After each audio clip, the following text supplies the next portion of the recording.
오늘은 골로새서 3장 1절에서 17절 말씀을 통해서 명품옷 명품옷을 제대로 입는 법이라는 제목으로 한번 말씀을 나눠봤으면 합니다. 계속적으로 리서렉션 이 9번에 해당되는 내용입니다. 전에 한번 그런 걸 한번 비슷한 걸 본 적이 있었었는데 제가 그런 얘기 했죠. 뭐 판다 찾기 그런 그림처럼 그 비슷한 겁니다. 여기에는 많은 동물들이 있죠. 이 동물들 중에 한 사람이 있습니다. 뭐 찾으셔도 되고 안 찾으셔도 되는 거예요. 굳이 설교 시간에 이제 찾으려고 만든 거 보시고선 이런 그림이 있다라는 걸 보여드리려고 합니다. 여기 보면 조그맣게 한 사람이 있습니다. 그 외에는 동물이라든가 벌레라든가 그런 것들로 가득 차 있음을 보게 됩니다. 이런 거를 굳이 이렇게 했던 이유 중에 하나는 바로 그런 것 같습니다. 사실 그런 것 같아요. 이런 동물들 속에 단 한 사람만, 그것도 정장을 입은 사람이 있다라면 우리는 이상하다라고 얘기를 합니다. 특별히 이 사람이 갑자기 뭐 코끼리 흉내를 낸다든가 원숭이 흉내를 내면서 살아가고 있다라면 그것도 옷을 멀쩡하게 입은 사람이에요. 그렇다면 우리는 그 사람을 정상적인 사람으로 보지 않을 것입니다. 환경에 맞는 옷이 있습니다. 그러나 그 환경에 맞지 않는 옷을 입고 있다라면 예컨대 갯벌 한가운데 흰 드레스, 웨딩 드레스를 입고 있는 신부의 모습을 한번 생각해 보십시오. 그가 아무리 웨딩 드레스를 고급 뭐 몇천만 원짜리를 입었다 할지라도 갯벌 속에서 다니게 되면 그 옷은 엉망인 옷이 되어버립니다. 옷의 가치를 제대로 발휘하지 못한다는 것이죠. 또 있어야 할 자리가 신부에게 있어서는 그 자리는 결코 아닙니다. 또 이런 경우 생각해 보십시오. 조폭들과 같이 있는 한 경찰 생각해 보십시오. 조폭들이 그냥 조직폭력배가 뭐 한 수백 명씩 있는데 그 가운데 한 경찰이 있습니다. 우리는 그런 영화들을 종종 압니다. 경찰 신분을 숨기고 그곳에 들어가서 무슨 어떤 일을 하는 사람이 있는데 근데 이 사람이 자기의 그걸 잃어버리고 정장 복장을 한 상태로 경찰관 복장을 한 채로 거기서 조폭들과 같이 있다라 한가운데 있다라면 이 사람은 어쩌면 살아나지 못할 수도 있을 것입니다. 또 만약 이 사람이 경찰 복장을 한 상태 속에서 조폭처럼 행동을 한다라면 우리는 그 사람에 대해서 이상하게 생각할 것입니다. 그냥 비리 경찰이 아니라 그런 어리석은 사람이죠. 어쩌면 우리들 자신이 그럴 수 있습니다. 우리는 하나님의 자녀라고 이야기를 하고 있고 그리스도인이라고 얘기합니다. 그러나 그럼에도 불구하고 많은 20대의 그리스도인들은 세상 사람들과 별반 다르지 않게 살고 있습니다. 어떤 분한테 신방을 갑니다. 신방을 가서 이야기하면 어떡합니까? 가서 여러 가지 얘기를 하고 직장생활이라든가 뭐 그런 부분들을 얘기를 하면 그분들은 이야기를 합니다. 목사님, 세상 사는 게 힘들어요. 세상이 다 그렇게 사는데 제가 어떻게 좀 다릅니까? 이해해 주셔야죠 라고 얘기를 합니다. 술, 담배 문제도 어떤 때는 그렇게 얘기를 하고 또 어떤 때는 결혼에 대한 문제도 얘기를 하고 또 여러 가지 사회적인 일들에 있어서 불법적인 일을 행하면서도 그것이 그냥 세상 사는데 어쩔 수 없지 않냐라고 이야기를 합니다. 우리는 인사청문회 같은 데에서도 유명한 정치 국무총리라든가 그런 쪽으로 들어서는 많은 장관들로 들어서는 사람들 중에도 많은 크리스찬들이 존재하고 있음을 종종 보게 됩니다. 그러나 그럼에도 불구하고 그들은 다른 사람들하고 똑같이 당 쌓여진 계약서를 결제하고 또 주거지를 속이기도 하고 아이들의 병역 문제를 이야기하기도 하고 논문 표절을 하기도 합니다. 무슨 문제일까요? 정말로 이 시대 사람들은 그냥 그렇게 이 시대 그리스도인들은 그렇게 살아갈 수밖에 없는 것일 거예요. 그러나 주님은 다르게 얘기를 하십니다. 특별히 우리가 예수 그리스도 안에서 부활하였다는 것은 단순히 우리가 구원받았다는 것 이상을 얘기해 줍니다. 오늘 본문은 바로 그것을 얘기해 줍니다. 우리가 이제는 다른 모습으로 살아가야 된다는 거죠. 오늘 제가 명품옷 제대로 입는 법이라는 얘기를 했던 것은 그리스도인의 옷을 입은 우리가 어떻게 살아야 될지를 또 그 복장을 어떻게 제대로 입어야 될지를 이 본문을 통해서 좀 보았으면 합니다. 자, 오늘 본문을 보게 되면 그러므로 너희가 그리스도와 함께 다시 살리심을 받았으면 위의 것을 찾으라. 거기는 그리스도께서 하나님 우편에 앉아 계시니라고 되어 있습니다. 자, 무슨 얘기입니까? 그리스도와 함께 다시 살리심을 받았으면이라고 되어 있습니다. 다시 살리심을 받았다는 얘기는 뭡니까? 이제 우리는 과거에 세상에 살았던 사람들하고는 다른 삶을 살게 된 존재가 되어졌다는 거죠. 단순한 신분의 변화이기도 하지만 우리 존재 자체가 달라졌다라는 거죠. 제가 자주 얘기하지만 예수 그리스도를 믿었다라는 것은 자기 이력서의 종교란에 나는 기독교인입니다, 기독교를 믿습니다라는 것 정도를 표기한 정도를 벗어납니다. 단순히 교회 다니는 것 이상을 이야기한다는 것이죠. 뭐라고요? 다시 살리심을 받았다라는 것입니다. 더 이상 과거의 삶을 살아서는 안 된다라는 것입니다. 자, 본문을 보게 되면은 이제 이렇게 얘기합니다. 위의 것을 생각하고 땅의 것을 이렇게 늦게 나옵니다. 생각하지 말라고 되어 있습니다. 자, 그런데 보면 본문이 뭐라고 되어 있습니까? 이는 너희가 죽었고 너희 생명이 그리스도와 함께 너무 늦게 내려요. 하나님 안에 감추어졌다라고 얘기합니다. 너희가 뭐 했다고요? 죽었다라는 것입니다. 옛 과거의 모습하고 다르다라는 것이죠. 옛 과거의 모습하고는 다른 삶을 살릴 수밖에 없다는 것입니다. 옛 모습은 죽었다라는 거죠. 그리고 그 생명이 그리스도와 함께 이미 감추어졌다라는 것입니다. 그리고 그의 완전한 모습이 언제 나타납니까? 바로 4절에 나오듯이 예수 그리스도께서 나타나실 그때에 너희도 그와 함께 영광중에 나타날 특별한 존재라는 것을 우리에게 보여줍니다. 만약 어떤 사람이 군인 복장을 입는다는 것은 어떤 것입니까? 내가 군인이라는 것을 보여주는 것입니다. 그래서 어떤 사람이 군인 복장을 입었는데 자신이 군인임을 모른다라면 이 사람은 정체성이 자기가 뭔지 모르는 사람입니다. 우리는 아기들한테 가끔 가다가 밀리터리 복장을 입는, 밀리터리 룩을 입히는 엄마들을 보게 됩니다. 그 아이가 그걸 입었다고 해서 군인입니까? 아닙니다. 그냥 입었을 뿐이에요. 진정으로 이 아이의 복장이 의미가 있으려면 이 아이는 군인이어야 됩니다. 군인 복장만 입는다 그게 아니라는 것이죠.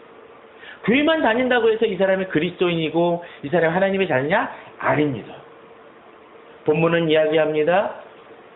예수 안에서 우리가 죽었고 이 생명이 그리스도와 함께 있을 때이고 또 그리스도와 함께 어떻게 돼요? 다시 살리심을 받을 때 우리는 이제 하나님의 자녀이고 달라진 삶을 살게 된다는 것입니다. 명품 옷을 입는 사람은 어때야 됩니까? 그 자신에 맞는 사람이 먼저 돼야 됩니다. 우리가 어떤 사람이 그 돈을 쓸 줄도 모르면서 돈만 많은 사람은 우리는 뭐라 그러나요? 졸부라고 얘기합니다. 졸부. 돈을 쥐고 있지만 그 돈을 쓸 만한 자격이 없는 사람이라는 것이죠. 앞서 웨딩드레스 얘기를 했지만 웨딩드레스는 누가 입어야 됩니까? 신부입니다. 만약 오늘 남자가 입었다면 우리는 이상하게 생각할 것입니다. 또는 이미 결혼한 사람이 입었다면 어쩌면 저분들은 결혼식을 못 올렸었나 보다라고 생각할지 모릅니다. 맞는 옷이 아니라고 느껴진다는 것이죠. 우리가 진정으로 주 안에서 그리스도의 옷을 입으려면 우리 자신의 정체성부터 제대로 알아야 됩니다.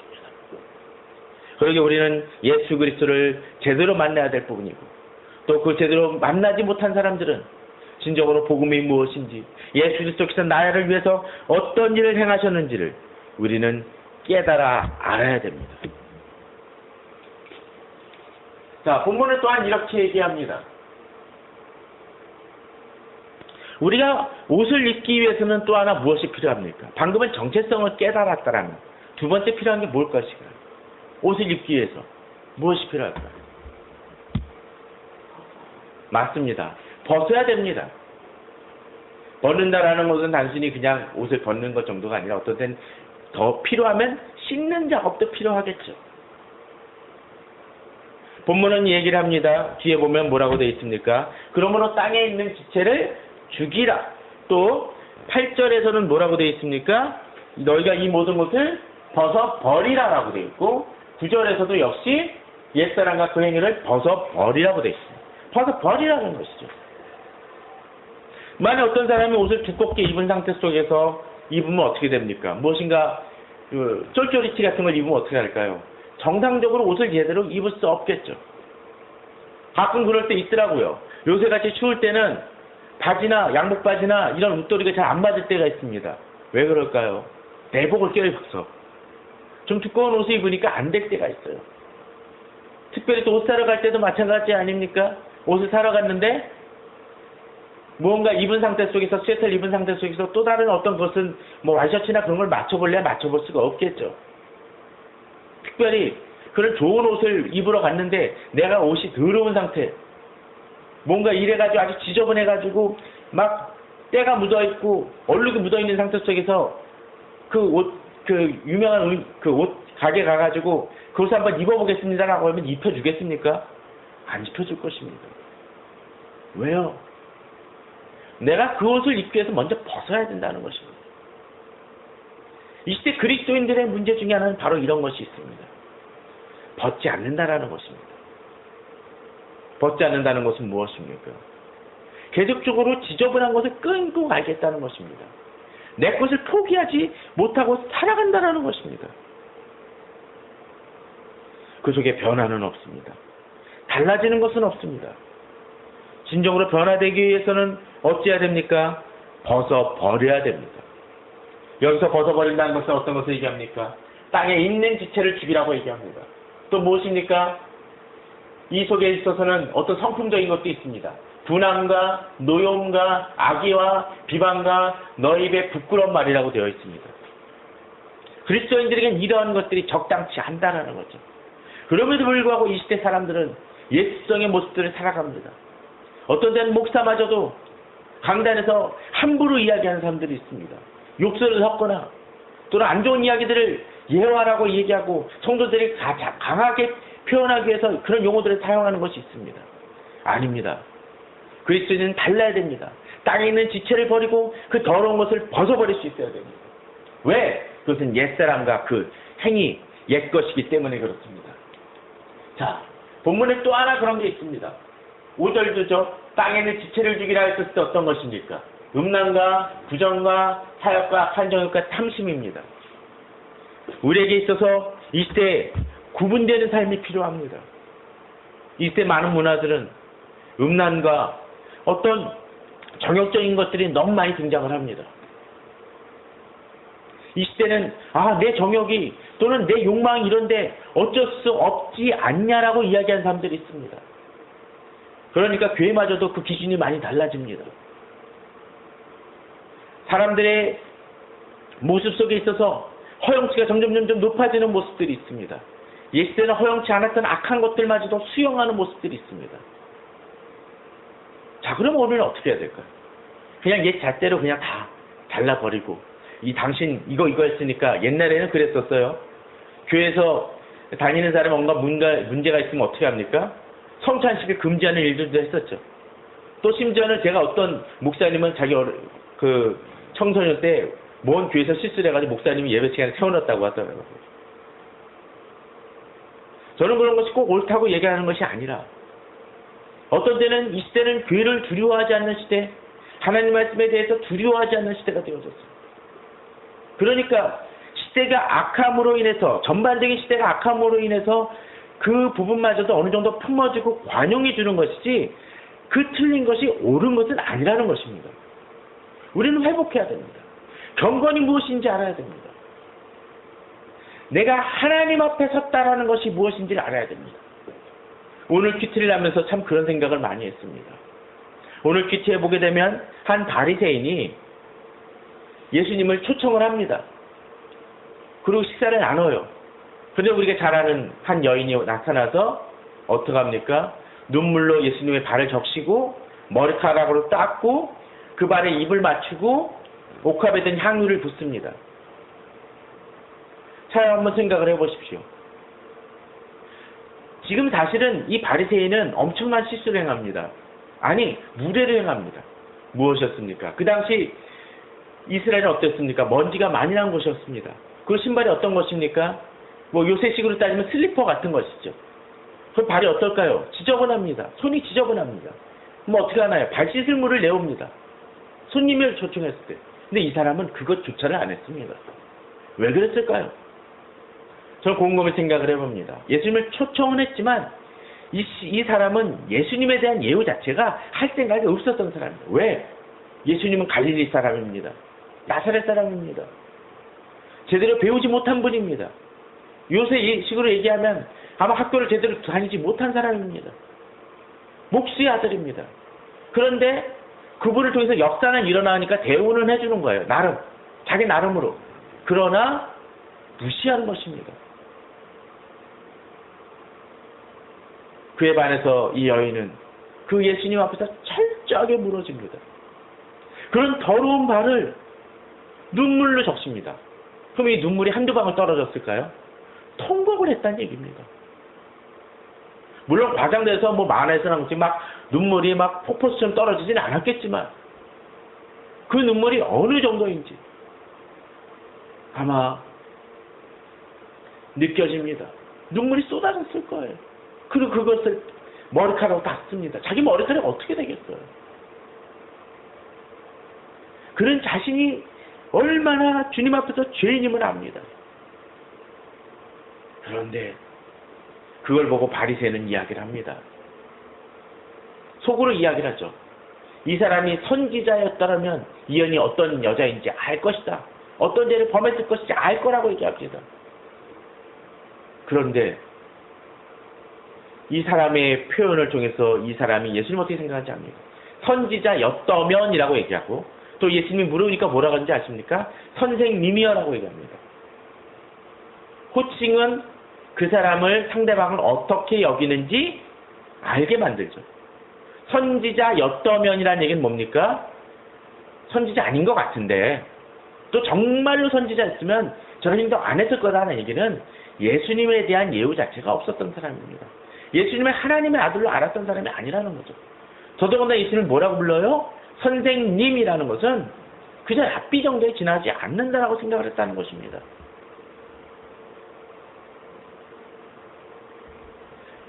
그러한 사람의 마음을 예수님은 아셨습니다. 지금도 마찬가지입니다. 우리 옛사람의 모습을 어떻게 해요? 예수님은 아십니다. 우리가 지금 예배를 드린다라는 것이 곧 하나님 앞에 인정받는 것하고는 별개의 문제입니다. 그 사람은 아까 바리새인은 예수님을 초청했습니다. 같이 식사를 합니다.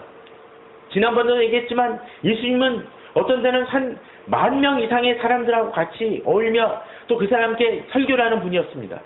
그런 분을 초청을 했습니다. 같이 식사를 합니다. 그럼에도 불구하고 이 사람은 예수님을 랍비 정도로만 생각을 합니다. 이 시대 그리스도인들 중에도 그런 사람들이 많습니다. 예배는 꼬박꼬박 오고 있지만 예수님을 인격적으로 만나지 못했다면 그 바리새인과 별반 다르지 않습니다. 세상에는 악한 일을 행하면서도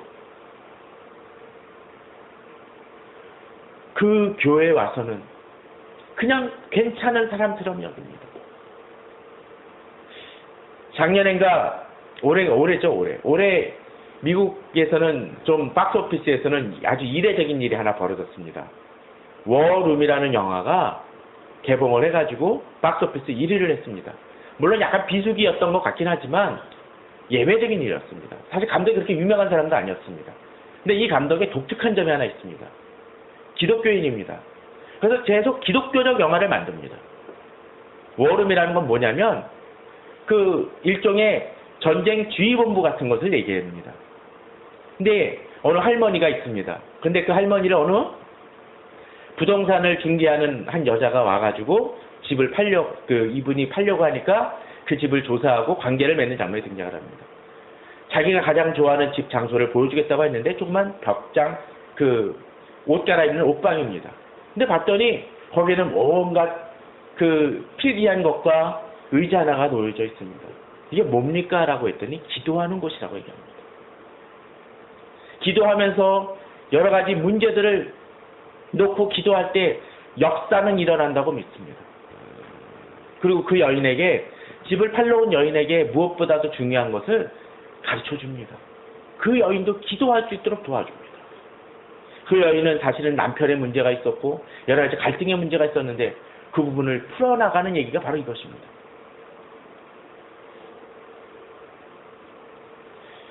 기도의 힘을 우리는 알아야 됩니다.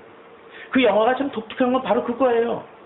어떻게 그런 영화가 지금 아직도 미국에서 박스오피스 1위를 할 수 있는지 참 신기할 정도입니다. 그만큼 그 사람들이 갈급하다라는 것이죠. 하나님을 그렇게 만날 수 있어야 됩니다. 그러나 이 시대는 어떡합니까? 오늘 본문에서 여기서 등장을 하듯이 음란과 부정과 사욕과 악한 정이 있습니다. 거기에 등장하는 아까 그 부동산 중개 그 여인의 남편은 교회를 다니는 사람입니다.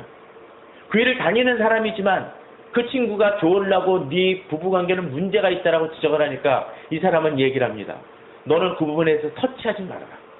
교회는 다니지만 내 사생활은 신경 쓰지 말라는 것입니다. 이 시대 그리스도인들의 모습이 그렇습니다. 그러나 성경은 얘기합니다. 옛사람을 벗어버리라고. 음란과 부정과 사욕과 악한 영과 탐심이라고 얘기합니다. 근데 여기 잘 보십시오. 성경은 이야기하죠. 뭐라고요? 탐심은 우상 숭배라고 얘기합니다. 우상 숭배는 무엇입니까? 하나님의 자리에 우상을 놓는 것입니다. 그럼 여기서 탐심이라는 건 뭡니까? 내가 탐하는 것들. 어떤 정욕적인 것이면 정욕적인 것. 또는 어떤 때는 돈이라면 돈이라는 부분들. 어떤 때는 자녀의 문제면 자녀의 문제. 또는 어떤 때는 학식에 관한 부분들이 하나님보다도 우선되는 것을 다 탐심이라고 얘기하는 것이죠. 그게 우상 숭배라는 것입니다. 옛사람은 그렇게 살아갑니다. 그러나 그리스도는 아니라는 것입니다. 벗어버려야 된다는 것이죠. 성경은 도전합니다. 하나님은 도전합니다. 그것을 벗지 않는 이상 우리는 옷을 입을 수 없다라고 이야기하고 있다라는 것입니다. 자, 그렇다면 우리는 어떻게 해야 됩니까? 벗기 위해서는 어떻게 해야 되죠? 벗은 다음에는 어떻게 해야 됩니까? 이제 새 사람을 입어야 됩니다. 또 12절에서도 역시 옷 입고라고 되어 있습니다. 벌거 벗은 상태로 놔둔다라면 그것은 건강한 사람이 아니겠죠. 입어야 됩니다. 자기 몸을 씻었다라면 이제 새로운 옷을 입어야 됩니다. 군대에 가서 그렇게 얘기를 하죠. 훈련병 때는 훈련병 복장이 있습니다. 어떤 때는 가람당 번호 정도만 하고 그렇게 합니다. 그러다가 나중에 가면 어떡합니까? 그 과정을 끝마친 다음에는 제대로 옷을 입히며 그가 해야 될 일들을 가르쳐 줍니다. 우리 그리스도인들은 이제 벗은 것만이 아니라 회개하는 것만이 아니라 이제 거기서 멈추는 것만이 아니라 이제 새롭게 살아가야 됩니다. 그 자리는 무언가 채워나가야 됩니다. 우리가 어떤 사람이 스튜어디스나 또는 간호사의 복장을 하게 되면 어떻습니까? 그 사람이 할 일이 규정되는 것이죠. 우리 그리스도인도 마찬가지입니다. 그리스도인으로 살아간다는 것은 세상과는 다른 가치 속에서 살아감을 얘기해 줍니다. 아까도 얘기 드렸지만 조폭들이 있는데 정장복을 한 경찰이 딱 여러 명이 등장을 하면 어떻습니까? 그 사람들은 어떻게 해야 돼요? 쫄릅니다. 쉽게. 겁을 먹습니다. 기동태계 때가 왔구나. 우리 검거하러 왔구나라고 생각을 합니다. 이 시대 그리스도인들이 빛을 말하지 못하는 것은 제대로 된 옷을 입었다는 것을 보여주지 못하기 때문에 그렇습니다. 우리가 어떤 사람인지 모른다는 것이죠. 자, 그렇다면 우리가 어떻게 해야 될까요? 본문은 뭐라고 되어 있습니까? 새 사람을 10절부터 보겠습니다. 새 사람을 입었다라고 되어 있죠. 근데 입었는데 이 입은 것이 무엇인지를 본문은 보여줍니다. 자, 볼까요? 이는 자기를 창조하신 이의 형상이라고 되어 있습니다. 자, 우리는 여기서 지난번에도 한번 예전에 설교 시간에도 한번 얘기를 했습니다. 자기를 창조하신 이의 형상, 이건 뭐라고 얘기하나요? 구약에서는 하나님의 형상이라고 얘기합니다. 곧 창세기 때 하나님께서 아담과 하와를 만드실 때 바로 이 모습을 만드셨다는 것. 하나님의 형상도 지으셨죠. 근데 범죄한 이후에 어떤 일이 벌어집니까? 바로 이 하나님 형상이 깨어지고 이제 그 죄된 모습, 깨어진 하나님의 형상의 모습을 이제 자기 자녀한테 물려주게 됐다는 것이 인간의 모습입니다. 타락한 인간의 모습이라는 것이죠. 거기에 소망이 없습니다. 왜? 우리는 자격이 없는 거죠. 만약 어떤 사람이 군인인데 옷이 다 찢어져가지고 나간다면 우리는 그 사람을 정상적인 사람으로 보지 않습니다. 이 시대 그리스도의 모습이 마치 그런 것 같습니다. 그러나 이제 예수 그리스도 안에서 거듭난 사람은 어떻습니까? 새 사람을 입음을 통해서 이제 뭐가 회복이 되어져요? 자기를 창조하신 이 형상을 회복하게 됩니다. 그런데 이것을 행성한다라는 것은 종종 사람들은 그렇게 착각을 합니다. 그냥 구원받은 것으로 그칩니다. 그냥 잘 이 시대에 살다가 어떻게 합니까? 나중에 하나님 나라 오면은 천국 간다라고 생각을 합니다. 물론 그건 맞습니다. 그러나 거기서 멈추지 않습니다. 본문은 뭐라고 되어 있습니까? 지식에까지 새롭게 하심을 입은 자라고 되어 있습니다. 지식에까지 새롭게 하심을 입었다는 건 뭡니까? 가치관과 그 마음 자체가 변환되는 것입니다. 제가 오늘 아까도 얘기했지만 그 얘기를 다시 한번 하도록 하죠. 어느 사람이 정장 복장으로 정복으로 경찰복을 입었습니다. 근데 그 사람이 길거리 나가서 담배를 피고 아무데나 꽁초를 버리고 일반 승용차 몰면서 과속을 하고 신호위반을 범죄 예방하고 상관없이 검과 상관없이 그런다면 우리는 그 사람을 이상한 사람을 낼 것이고 또 대놓고 어느 사람한테 뇌물을 공개적으로 받는다면 우리는 이상한 사람일 겁니다. 그 사람을 뭐라 그럽니까? 네 글자로 비리경찰이라고 얘기를 하죠. 근데 이 시대는 지식에까지 새롭게 아심을 입지 않고 살아가는 많은 그리스도인은 뭡니까? 어떻게 보면 비리 그리스도인이에요. 나쁜 그리스도인이죠. 나쁜 경찰입니다. 그러지 않기 위해서 필요한 것이 무엇입니까? 지식에까지 새롭게 하심을 입는 작업이 필요합니다. 우리는 달라져야 된다는 것이죠. 또한 그리스도인이 되어졌다는 것은 또 다른 한 단계의 것을 보여줍니다. 이건 간단히 넘어가겠습니다. 거기 헬라이나 유대인이나 할레파나 무할레파나 야만이나 스고디아인이나 종이나 다인이 차별이 있을 수 없나니 오직 그리스도는 만유시여 만유 안에 계십니다. 그렇습니다. 그리스도인이 되어졌다는 것은 이제 차별을 깨는 작업을 얘기합니다. 세상은 지위를 가지고 따집니다. 그러나 그리스도인들은 그것을 넘어섭니다. 돈이 있느냐 없느냐 그거로 사람을 구분하지 않습니다. 앞서 제가 예를 들었던 그 옥합을 열고 향유를 부었던 그 여인은 죄인입니다. 세상에 보기에는 부끄러운 자입니다. 그러나 주님은 그에게 나아가시고 그를 치료하십니다. 용서받은 자라고 얘기하십니다.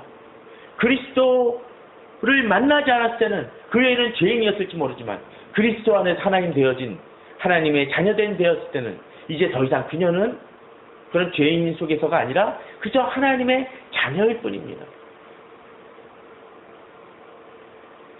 교회에서 사람을 구별하는 것은 그런 측면에서 악한 죄입니다. 주님 안에서는 구분이 없어야 됩니다. 그러나 이 시대는 아직도 구분을 합니다. 믿는 사람에도 인종적인 차별을 합니다. 어떤 때는 문화적인 환경으로 구분을 합니다. 아닙니다. 교회는 그러해서는 안 됩니다.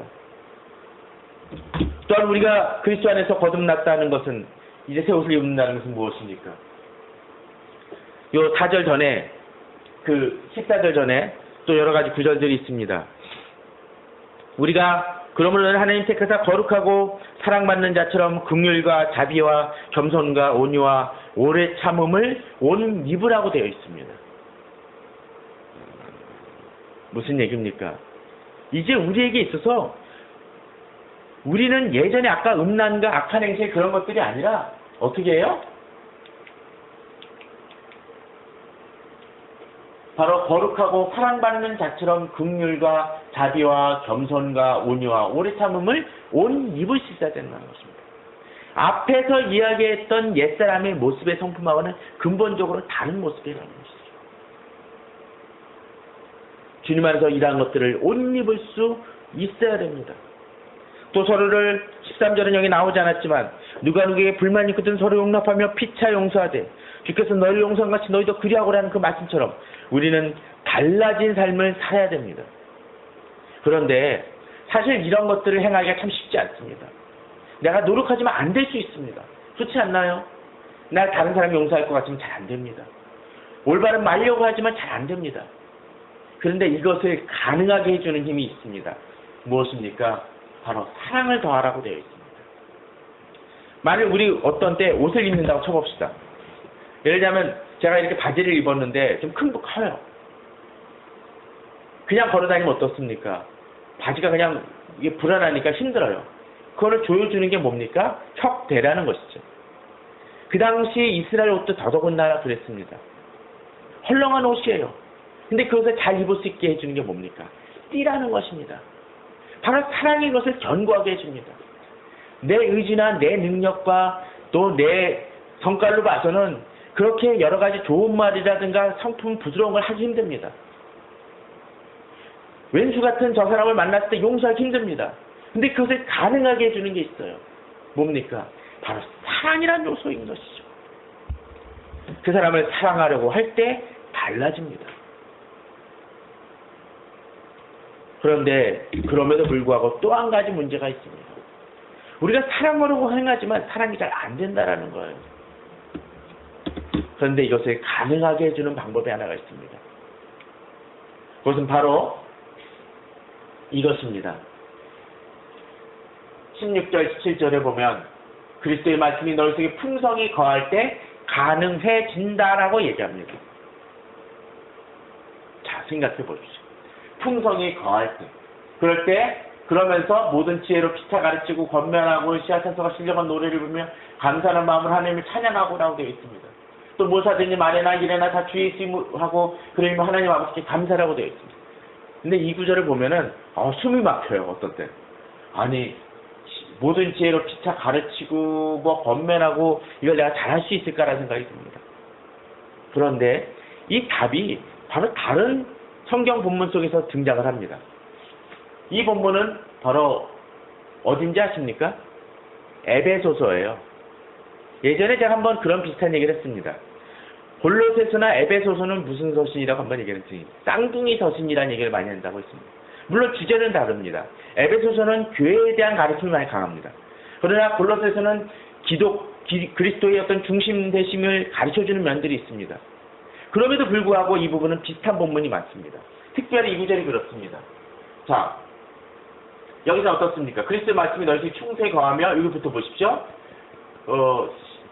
시와 찬송과 신령한 노래를 부르며 여기도 비슷하죠. 시와 찬송과 신령한 노래도 서로 화답하며 또 마음으로 주께 놀아 마음으로 하나님 찬양하고 그죠?